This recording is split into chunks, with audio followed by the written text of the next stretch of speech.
بسم اللہ الرحمن الرحیم۔ السلام علیکم ورحمۃ اللہ وبرکاتہ۔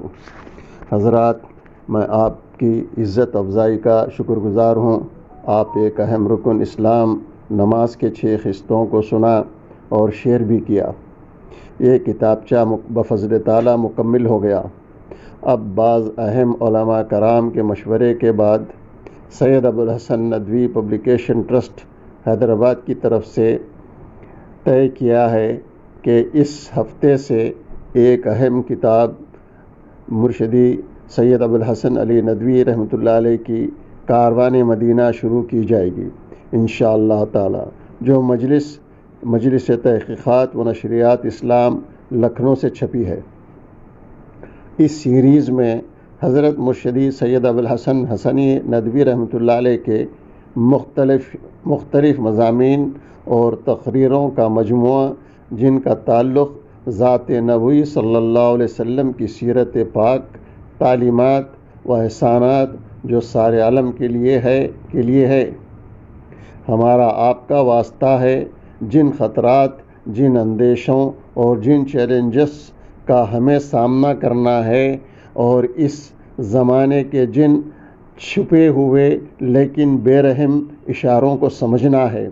اس کے پاس وہ کتاب الہی ہے، اس کے پاس سیرت نبی صلی اللہ علیہ وسلم کی دولت، انسانوں کے لیے رحمت و ہدایت کا عظیم سرمایہ، حیات صحابہ کا عظیم ریکارڈ موجود و محفوظ ہے، جو بھٹکتی ہوئی انسانیت کی ہدایت کا فریضہ انجام دے سکتے ہیں۔ اس کے پاس وہ ایمان موجود ہے جو اس کے دلوں کے اندر اس بات کا شعور باقی ہے کہ اس کو خدا کے سامنے جانا ہے، اللہ کے رسول صلی اللہ علیہ وسلم کو منہ دکھانا ہے، حساب کتاب پیش کرنا ہے۔ ہم لوگوں کو یہ آج کی موجودہ جو صورتحال ہے، اس سے ہم کو ڈرنے کے بجائے ہم لوگ اپنے اللہ اور اللہ کے رسول پہ بھروسہ کر کے اللہ زندگی گزاریں۔ مصلح الدین احمد خاکسار۔ بسم اللہ الرحمن الرحیم۔ الحمد للہ رب العالمین، والصلاة والسلام علی سید الانبیاء والمرسلین، اما بعد۔ یہ کتاب کاروان مدینہ کے نام سے ہے، جو کہ اصل میں عربی زبان میں لکھی گئی تھی۔ الطریق الی المدینہ کے نام سے اس کے مصنف یعنی رائٹر حضرت مولانا سید ابوالحسن علی حسنی ندوی نور اللہ مرقدہ ہیں، تو اس کو عربی سے اردو زبان میں منتقل کیا گیا ہے۔ اس کتاب کے سرے پر استاد علی طنطاوی رحمۃ اللہ علیہ کا مقدمہ ہے، جس کو احقر پیش کرنے جا رہا ہے۔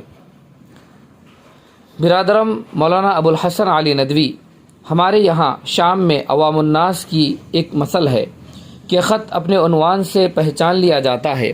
آپ کی کتاب کے نام الطریق الی المدینہ نے اس سے پہلے کہ اسے کھولوں میرے اندر زندگی کی ایک لہر دوڑا دی۔ مجھے ایسا محسوس ہوا کہ اس عنوان نے مجھے اپنی زندگی کے طویل سفر میں 33 سال پیچھے لوٹا دیا ہے، پوری 2/3 صدی پیچھے۔ مجھے نظر آیا کہ میں حجاز کے صحرا میں ہوں، مجھ پر اور میرے دوستوں پر وہاں 50 دن گزر گئے ہیں۔ اس ریگزار میں اوپر سے دہکتا ہوا سورج ہے اور نیچے جھلستی و سلگتی ہوئی ریت۔ ایک ٹیلے سے ہم ابھرتے ہیں اور ایک بیابان میں کھو جاتے ہیں۔ پیاس سے زبان پر چھالے اور راستہ بھٹک جانے کے ڈر سے جان کے لالے پڑے ہوئے ہیں۔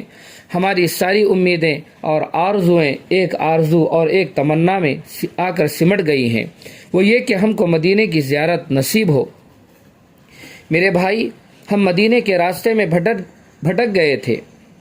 ہم نے بھوک کی تکلیف اور پیاس کی سوزش کے مزے چکھے۔ موت آنکھوں کے سامنے کھڑی نظر آتی تھی۔ تکان اور خوف کے کڑوے گھونٹ پیے، یہاں تک کہ پورا دن گزر گیا۔ ہمارے ساتھ ایک بدو رہنما تھا، جس کی زبان پر تالا لگا رہتا تھا اور تیوری چڑھی رہتی تھی۔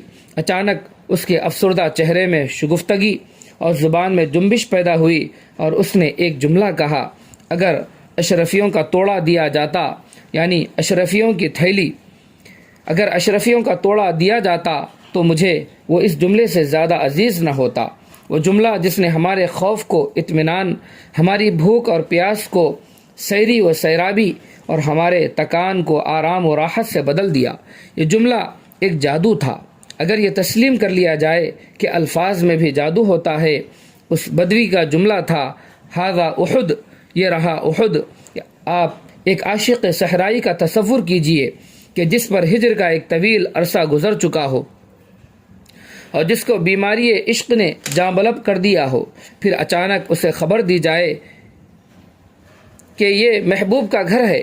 یہ خیال رہے کہ وہ جسم خاکی سے تعلق رکھنے والی محبت ہے اور یہ روح کی عشق و سرگشتگی کا معاملہ وہ ارضی خواہشات کی محبت ہے جو زائل ہو جاتی ہے، اور یہ ایک آسمانی جذبے کی کار فرمائی جس کو فنا نہیں۔ 2 صدی کی اوٹ کے پیچھے مجھے اب تک اچھی طرح سے یاد ہے کہ کس طرح اس جملے نے ہمارے اعصاب میں زندگی کی لہر دوڑا دی تھی۔ دم کے دم میں ہم اپنی سواری کو تیز تر کرنے لگے اور ڈرائیوروں کو تیز چلانے کی تاکید کر رہے تھے، کیونکہ ہم موٹروں میں سوار تھے اور ہماری موٹریں سب سے پہلی موٹریں تھیں جنہوں نے شام و حجاز کے درمیان کے ریگستان کو عبور کیا تھا، اور یہ صحرا اپنی تاریخ میں پہلی بار اس نئے تجربے یعنی موٹر سے آشنا ہو رہا تھا۔ ڈرائیوروں میں چستی آئی، بلکہ ہم نے محسوس کیا کہ خوشی کی لہر اور وصال کی مستی نے جس طرح ہمیں سرشار کر دیا ہے، اسی طرح موٹروں میں بھی تیزی، چستی اور شوق کی ایک لہر دوڑ گئی ہے۔ جب ہم احد کے پار سے گھوم کر آئے اور گنبد خضرا پر پہلی نظر پڑی تو ہماری زبان ہمارے دلی احساسات کے اظہار سے قاصر رہی، جس طرح آج قلم قاصر ہے۔ ہم نے عاشقوں کی زبان میں دل کی دھڑکن اور آنسوؤں کی بارش کے ساتھ باتیں کی۔ کیوں ہمارے دل نہ دھڑکتے اور کیوں ہمارے آنسو نہ بہتے؟ ہم دیار حبیب میں پہنچ گئے تھے، وہ دیار جس کے تصور میں ہم جیا کرتے تھے اور جس کی یاد ہماری غذا تھی۔ سیرت پڑھتے ہوئے ان مقامات کے ذکر پر ہم محسوس کرتے تھے کہ یہ ہماری روح کا نشیمن اور ہمارے دل کا مسکن ہے۔ ہمارا ملک جس میں ہم پیدا ہوئے صرف ہمارے جسموں کا وطن تھا، اور ایسا کب ہوا ہے کہ انسان کو اس کے جسم کا وطن دل کے وطن سے زیادہ عزیز ہو؟ روئے زمین پر کیا کوئی ایسا بدنصیب مسلمان ہے جو بلد رسول پر خدا نہ کرے کسی ابتلا کے موقع پر اپنا وطن قربان کرنے کے لیے تیار نہ ہو جائے؟ یا اگر خدا کے گھر پر کوئی مصیبت آئے تو اس گھر کی سلامتی کے لیے وہ اپنا اور اپنے متعلقین کا گھر نچھاور نہ کر دے؟ انسان ایک ادیب و مورخ کی یہ خواہش ہوتی ہے کہ وہ اس گھر کی زیارت کرے جہاں ایک ادیب پیدا ہو، اس شہر کو دیکھے جہاں پہلے ایک شاعر رہ چکا ہے۔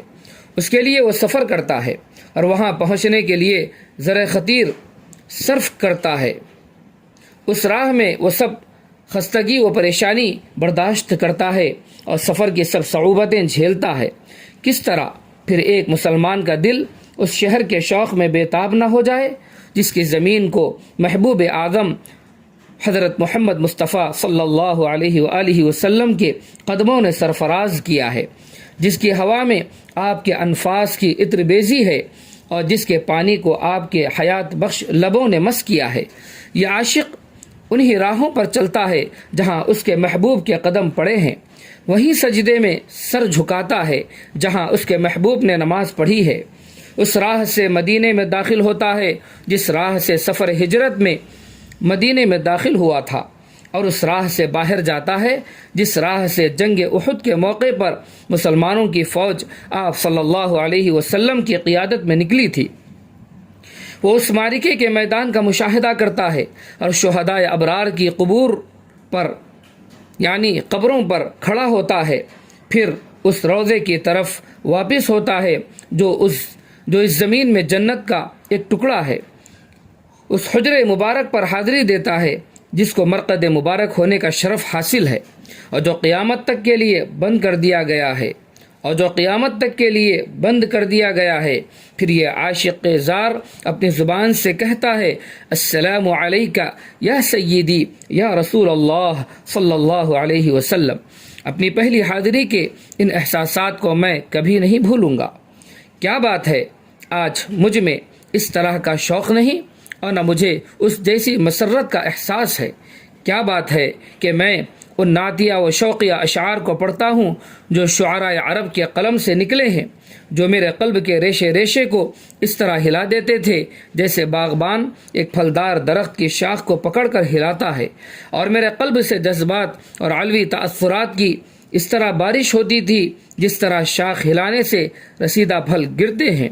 کیا بات ہے کہ آج میں ان شعروں کو پڑھتا ہوں اور دل کی صرف ان شاخوں میں حرکت ہوتی ہے جنہیں عمر کی خزاں نے پتوں سے محروم کر دیا ہے، اور اب وہ صرف چوبے خشک ہیں۔ کیا یہ بعد زمانہ کا نتیجہ ہے یا غفلت قلب کا، یا زمانے نے مجھے بگاڑ دیا، یا یہ بات ہے کہ پہلے ہم خشکی کے راستے سے آتے تھے، مدینے کے راستے میں کئی ہفتے لگ جاتے تھے، شوق اور جذبہ ہمارا رہبر ہوتا تھا، ہمارے سینے میں ہزاروں تمنائیں موجزن ہوتی تھیں، اب ہم 2 یا 3 گھنٹے میں راستہ طے کرنے لگے۔ شام یا مصر میں ہم ہوائی جہاز کی سیڑھی پر قدم رکھتے ہیں اور ابھی کھانے سے فراغت کر کے کچھ دیر سونے بھی نہیں پاتے کہ اس سیڑھی سے جدہ میں اتر جاتے ہیں۔ ہم نے اس طرح وقت کا فائدہ اٹھایا لیکن جذبات و احساسات کا نقصان کیا۔ میرا اپنے بارے میں اعتماد متزلزل ہو گیا تھا، لیکن برادرم ابو الحسن، جب میں نے آپ کی کتاب جو عربی زبان میں ہے جس کا نام الطریق الی المدینہ ہے، تو الطریق الی المدینہ کو پڑھا تو میں نے محسوس کیا کہ شوق میرے اندر پھر انگڑائی لینے لگا ہے اور میرے سینے میں پھر وہی تپش ہے۔ اس طرح پھر مجھے اطمینان ہوا کہ میرا دل جوہر محبت سے بالکل خالی نہیں ہوا ہے، لیکن افکار زمانہ اور وقت نے اس جوہر کو گرد آلود کر دیا تھا۔ آپ کی کتاب نے اس گرد کو ایک بار پھر صاف کر دیا۔ ادب کی طرف سے بھی میرا اعتماد اٹھنے لگا تھا، چونکہ ادیبوں میں وہ آسمانی نغمہ عرصے سے نظر نہیں آیا جس کے لئے میں شریف رضی کے وقت سے لے کر عبد الرحیم برعی تک شعراء گاتے رہے۔ شریف رضی یعنی عہد عباسی کا نامور ہاشمی شاعر، جس کو بعض اہل ذوق اور صاحب نظر چند بلند ترین عرب شعراء میں شمار کرتے ہیں، ان کے کلام کا ایک مستقل مجموعہ الحجازیات کے نام سے موسوم ہے۔ سید عبد الرحیم البرعی مشہور عارف و شاعر جن کا نعتیہ دیوان مشہور ہے اور مقبول خاص و عام رہ چکا ہے۔ جب میں نے آپ کی کتاب پڑھی تو یہ کھویا ہوا نغمہ پھر مجھے مل گیا۔ یہ نغمہ مجھے آپ کے اس نثر میں ملا جو کہ حقیقتاً شاعری ہے، لیکن بے ردیف اور قافیے کی شاعری۔ برادرم ابو الحسن، آپ کا 100,000 شکریہ کہ آپ نے دوبارہ میرے اندر اپنی ذات اور اپنے ادب پر اعتماد بحال کر دیا۔ آپ نے مقدمے کی فرمائش کی ہے، مجھے اس سے معاف رکھیے کیونکہ اس کی نہ آپ کو ضرورت ہے اور نہ اس کتاب کو۔ کتابوں کے مقدمے کی وہی حیثیت ہوتی ہے جو تاجر کے لیے دلال یا ایجنٹ کی۔ نئے تاجر کو دلال کی اس لیے تلاش ہوتی ہے کہ وہ اپنے غیر معروف سامان کی شہرت بڑھائے، جب خود خریدار تاجر کو ایجنٹ سے زیادہ جانتے ہوں اور اس کا سامان خریدنے کے اس سے زیادہ متمنی ہوں جتنا تاجر اس کے فروخت کرنے کا، تو ایسی حالت میں یہ ایجنٹ کیا کام دے سکتا ہے؟ یہ الفاظ کون کہہ رہے ہیں؟ ملک شام کا باشندہ، وہ بھی سب سے بڑا اہل قلم و ادیب، استاد دور اندیش، صاحب نظر و صاحب فکر، سونے پہ سہاگا، سابق جج ہائی کورٹ شام استاد علی طنطاوی رحمۃ اللہ علیہ یہ الفاظ کہہ رہے ہیں، بلکہ اپنے قلم کے ذریعے ثبت کر چکے حضرت مولانا سید ابو الحسن علی حسنی ندوی نور اللہ مرقدہ کے حق میں، جو کہ آپ ہندی ہیں، ایک شامی شخصیت، ایک ہندی شخصیت کے حق میں یہ الفاظ کہنا کوئی معمولی بات نہیں ہے۔ اس سے اندازہ لگا سکتے ہیں کہ ہمارے حضرت والا کس مقام بلند پر فائز تھے۔ آپ کو اہل عرب جھک کر سلام کرتے تھے، اہل عرب آپ کے دیوانے تھے اور آپ کو ابونا کہہ کر بلاتے تھے۔ حضرات، لہذا اس کتاب کو از اول تا آخر ہر ہفتے بروز اتوار اپنے وقت کو فارغ کر کے کچھ وقت اس کلپ کو سننے کی ضرور کوشش فرمائیں، کیونکہ کتاب کے پڑھنے کا مزاج دور حاضر میں کم ہوتا جا رہا ہے، تو کم از کم سن تو لیں، اور جس مقصد نیک کے تحت مصنف رحمۃ اللہ علیہ نے کتاب لکھی ہے وہ ذوق و شوق وہ جذبہ و ولولہ ہمارے دلوں میں اللہ پاک پیدا فرما دے، آمین یا رب العالمین۔ اب آخر میں وضاحت ملاحظہ فرمائیں، یہ الفاظ کون کہہ رہا ہے سے لے کر آمین یا رب العالمین تک کے الفاظ احقر قاضی محمد عبدالصمد گٹکیسری کے ہیں، یہ کتاب کا حصہ نہیں ہے۔ یہ مقدمہ لکھ کر 60 سال 12 دن مکمل ہو چکے ہیں، لیکن ابھی بھی یہ تحریر تر و تازہ ہے، اور ساتھ میں کتاب کی بھی مدت اسی کے مطابق ہے۔ السلام علیکم ورحمۃ اللہ۔ علی طنطاوی، مکہ مکرمہ، 14 محرم الحرام، سن 1385 ہجری۔ جزاکم اللہ خیرا و احسن الجزاء۔